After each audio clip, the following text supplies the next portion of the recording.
The bullet ripped past his cheek so close it scorched his skin, and before he could even curse, another slammed into the mud inches from his hand, throwing dirt into his eyes.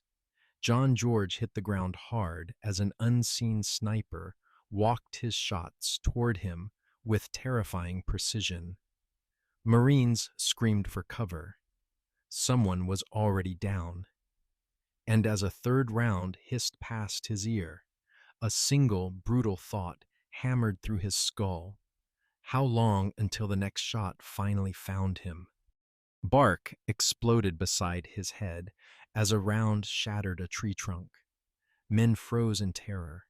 Pinned by a shooter they couldn't see and couldn't outrun, 3 Marines were already dead. George steadied his breath, fingers tightening around the slim rifle everyone had mocked the moment he arrived. The insults echoed now louder than the gunfire. That thing's a toy. You bring a mail-order rifle to a war? They laughed at the civilian weapon, at the man who carried it, certain both would crumble the first time bullet snapped overhead. He remembered stepping off the transport with the point. .270 Winchester slung over his shoulder, the same rifle he'd trusted in competitions across Illinois. Men smirked, officers shook their heads, and someone joked that he'd be safer throwing rocks. They couldn't imagine that the weapon they mocked would become their lifeline. But Guadalcanal wiped the smiles from every face. By the second week, Japanese snipers ruled the jungle. They fired without warning, vanished without sound, and reduced grown men to crawling shapes, afraid to stand upright. Fear became the regiment's daily rations. Each kill was perfect. A man lifting a canteen, another adjusting a strap, a medic crouching over a wounded friend. One shot, one death, no mistakes, no second chances. The regiment was being bled dry, and no one had an answer. That morning, after another Marine was dragged into cover, George felt something off in the air, a faint wrongness in the stillness, as if the jungle itself was holding its breath. It wasn't silence. It was a tension. He lifted his rifle with slow, deliberate calm. Men beside him stared, confused and desperate. What could that skinny hunting rifle possibly do? George ignored them. The world shrank to the tight circle of his scope. A single leaf trembled against the wind's direction. A branch sagged when nothing touched it. The faintest glint of metal flashed like an eyelid in the sun. His pulse steadied. His focus sharpened to a single invisible point. He fired. A violent rustle burst through the canopy as a body plummeted from the branches and crashed into the mud. Marines recoiled in disbelief. Days of terror ended with one calm squeeze of a trigger. Word spread instantly. Officers rushed to him, demanding to know how he had spotted what none of them could see. George only shrugged. He moved wrong. For him, that was enough. But the nightmare wasn't over. 10 snipers remained. Elite marksmen trained to kill from nowhere and disappear without trace. 1 kill meant nothing. 11 meant survival. George began studying the battlefield like a hunter reading tracks. He watched the timing of shots, the terrain that amplified sound, the angles that favored concealment. He wasn't chasing men. He was decoding patterns. Late that afternoon, another round cracked from a distant ridge. George slid into the undergrowth, moving with a patience that defied the urgency around him. The sniper waited for panic. George offered stillness. Then he saw it, the faint reflection of an eye behind a slit of leaves, the almost invisible shift of a barrel seeking its next target. George breathed out and fired. The second sniper fell like a severed vine. 2 kills in one day changed everything. Whispers spread that George could feel danger, that he could sense a sniper the way others sensed rain. Myths grew quickly in desperate places, but the truth was simpler: skill, discipline, experience. That night, alone beneath the dripping branches, George cleaned his rifle with slow, methodical care.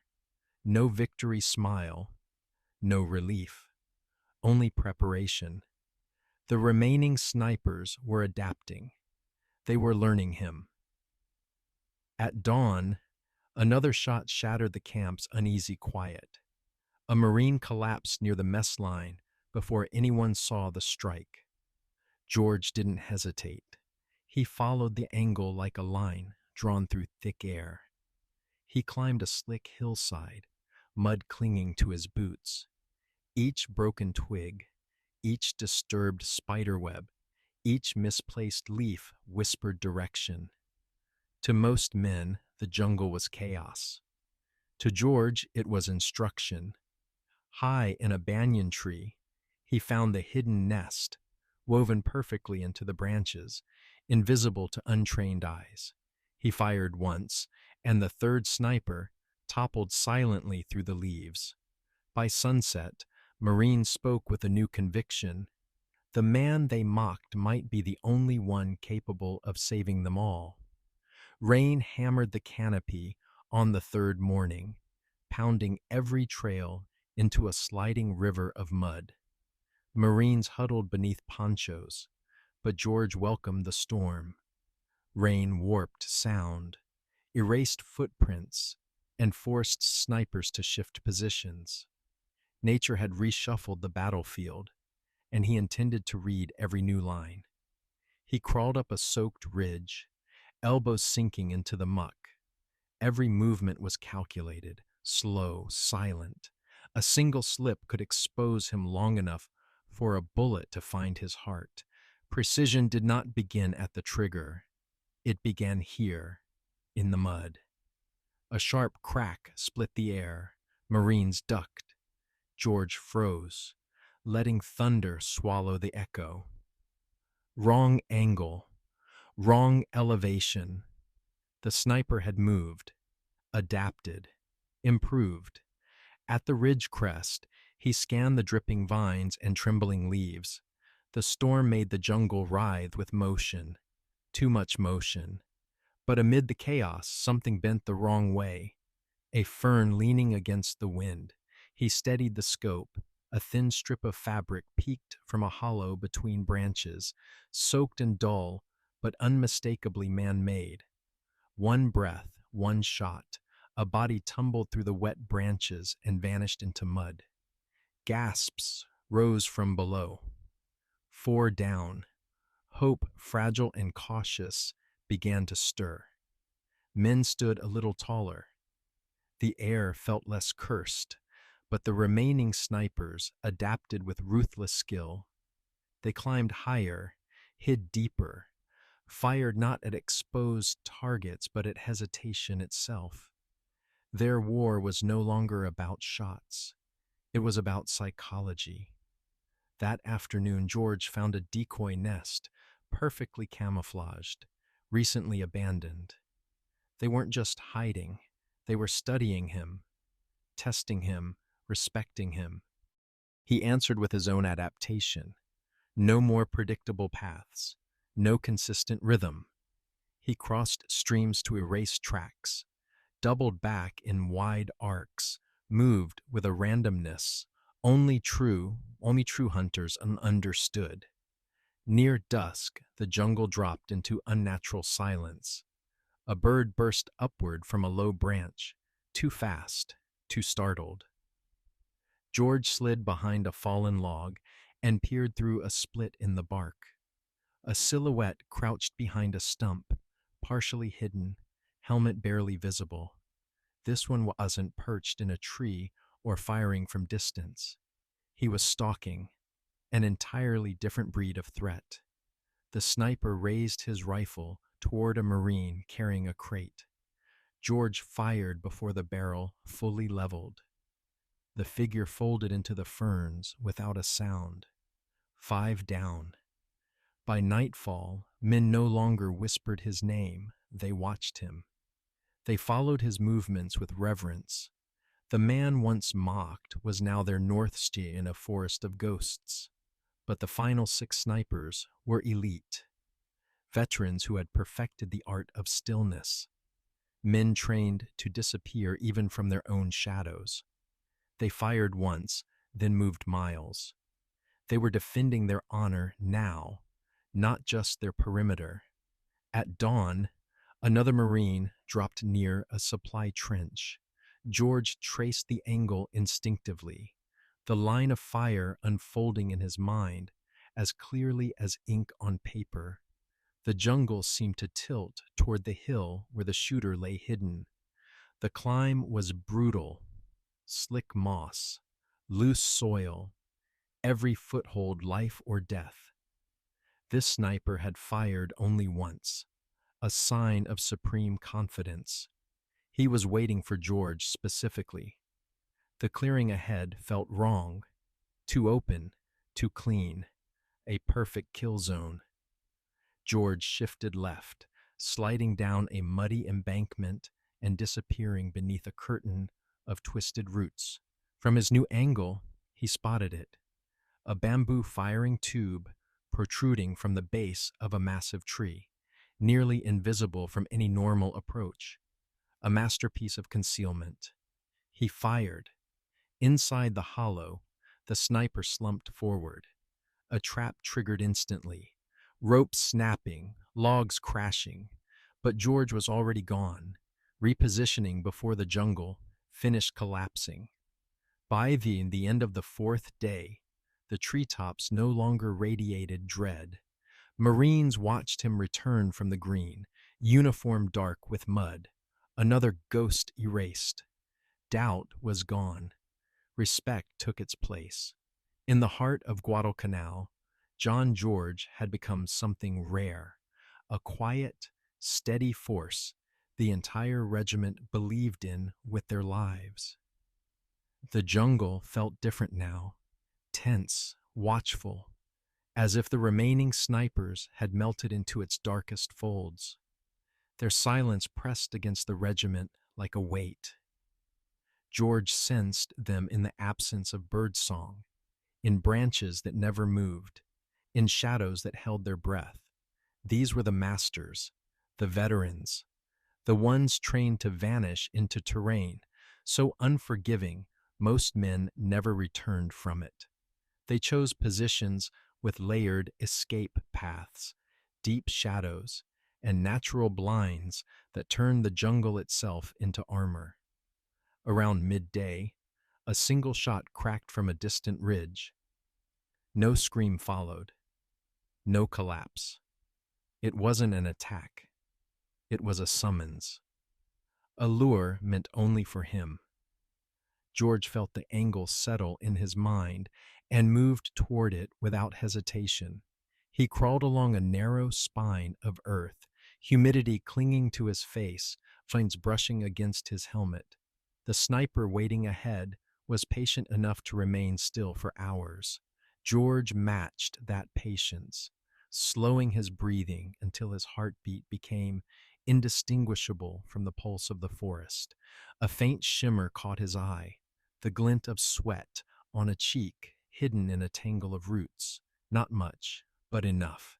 He steadied his rifle. One breath, one shot. The jungle seemed to exhale as another threat fell. 4 remained. The surviving snipers reacted instantly. Shots rang out from shifting angles, not meant to kill, but to disguise their movement.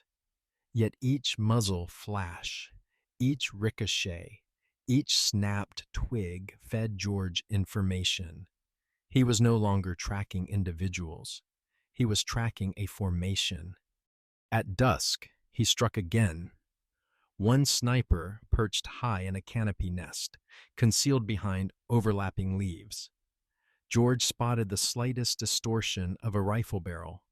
His shot punched through the foliage. A body slumped across a branch before sliding into darkness. 3 left. Night swallowed the jungle, turning every tree into a silhouette. The air smelled of wet soil and tension. George moved anyway, guided by instinct, by the unnatural stillness of insects, by the subtle pressure of being watched, by a sense honed over years of precision shooting. Hours before dawn, he found the next 2. One crouched behind a rotted log, barrel fixed on a narrow gap in the underbrush. The other perched 50 yards above him, waiting to strike the moment George revealed himself. He circled in a wide arc, forcing their angles apart. 2 shots, crisp and steady, rang through the canopy. Then silence deeper than darkness itself. Only one remained. The final sniper stayed hidden longer than any before him. He fired sparingly, relocating with surgical precision, never leaving more than a whisper of his presence. George tracked him by subtler signs: a faint trail in the moss, a leaf bent in the wrong direction, a bird that refused to land on one particular branch. He followed those clues up a steep ridge, each step careful, each sense sharpened. The jungle thickened around him, heavy with anticipation. Somewhere above, the last ghost of Guadalcanal prepared his final stand. A faint, metallic click gave him away, the delicate sound of a bolt being eased forward. George dropped into the undergrowth. A shot ripped through the leaves where his head had been a second before. The duel had begun. George slid downhill, vanishing behind a curtain of ferns. The sniper shifted position, fast and precise. He wasn't firing blindly. He was reading George's movements, countering his rhythm, matching him thought for thought. For long minutes, they circled each other in near silence. 2 predators navigating a battlefield of roots and shadows. One waited for sound, the other waited for movement. The tension coiled so tightly that even the trees felt poised to snap. George caught the faintest disturbance, a branch easing back into place, as if someone had shifted weight off it too quickly. That was enough. He drew a slow breath, steadied his rifle, and fired into the shadowed hollow. The silence that followed felt heavier than gunfire. Then a body rolled from the underbrush and slid down the slope. The final sniper was gone. 11 masters of concealment, precision, and patience, silenced in 4 relentless days. George remained still for a moment, letting the jungle settle. Rain pattered softly, washing away gunpowder traces. The forest no longer watched him. It no longer held its breath. Its tension had lifted. As he descended the ridge, the first tints of dawn painted the treetops gold. He felt no triumph, no victory cry, only the quiet certainty that the men depending on him would live to see another sunrise. When he emerged from the jungle, Marines rose to their feet one by one. There were no cheers, no applause, just a heavy, reverent silence, as if they were witnessing something they didn't yet have words for. They had mocked him once. Now they looked at him with something closer to awe. In 4 days, with a mail-order rifle and the discipline of a lifetime, John George had shattered the terror, strangling his regiment, and redefined what precision meant on the battlefield. In the tangled green hell of Guadalcanal, he proved that mastery is not myth and courage is not noise, but patience, focus, and the refusal to look away when others break. And as the rising sun cut through the jungle mist, it revealed not a legend born of glory, but a quiet marksman whose steady hand had altered forever the fate of every man who followed him.